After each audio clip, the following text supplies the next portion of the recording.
Bonjour, je vois que vous avez un témoignage à faire. On vous écoute. Oui, ok, merci, bonjour. Alors moi c'est Alice en fait, je suis alcoolique. Mais je suis sobre depuis 184 jours. Voilà, Bravo. merci. Alors, euh, par où commencer Ouais, j'ai bu ma première bière, j'étais jeune, hein, j'avais 9 ans. Oui, bon, bah mon père était alcoolique, voilà. Et ça c'est pas drôle. Mais ma mère me reprochait tout le temps de faire comme lui. Et bon, bah, elle nous blessait tous les deux. Alors j'ai bu ma première bière à 9 ans. Qu'est-ce que je l'ai aimée, cette première bière.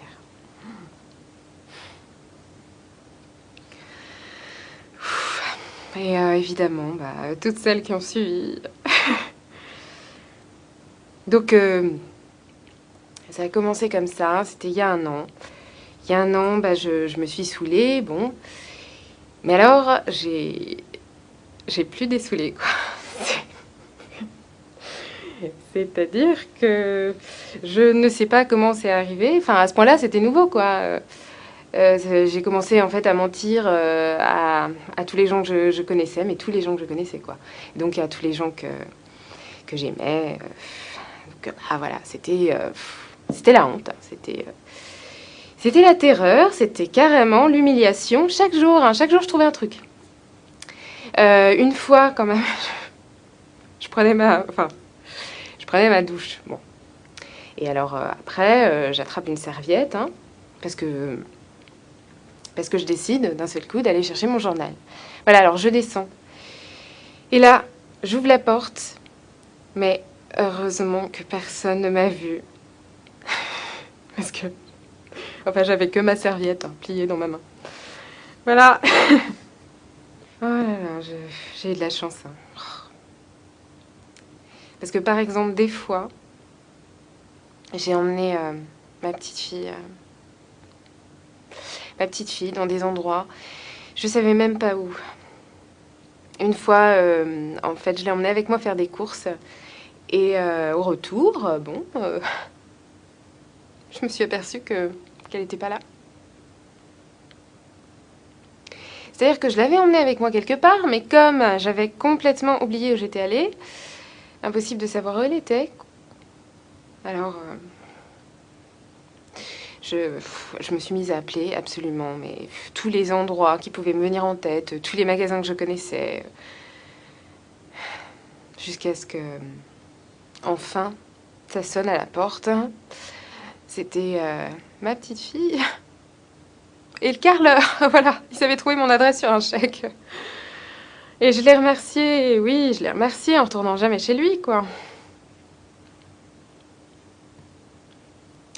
Alors après ça,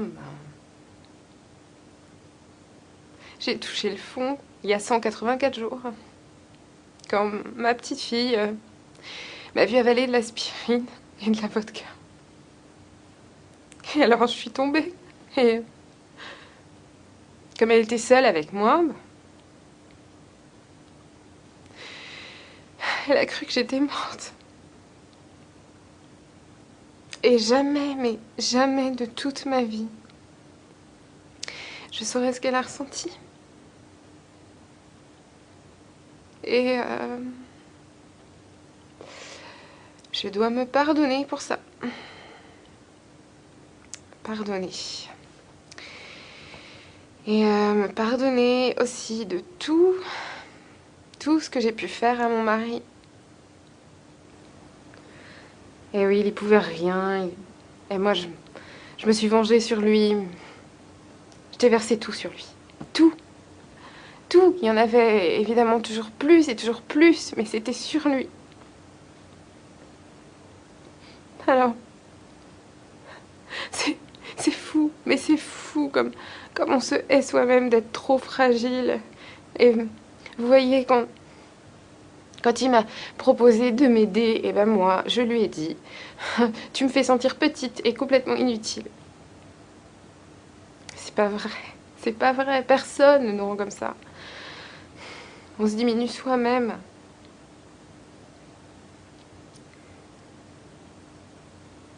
Alors je l'ai mis dehors. Je l'ai mis dehors. Parce que je savais très bien que le jour où il verrait qui j'étais à l'intérieur, vraiment, et ben, il m'aimerait plus.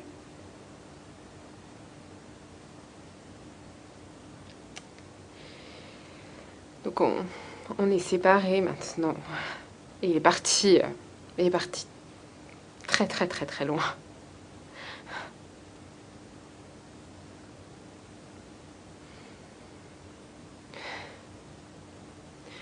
Je sais pas si j'aurai une deuxième chance, mais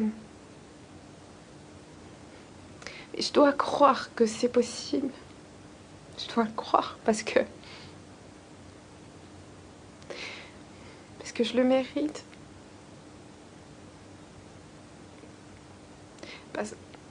Parce qu'on le mérite tous.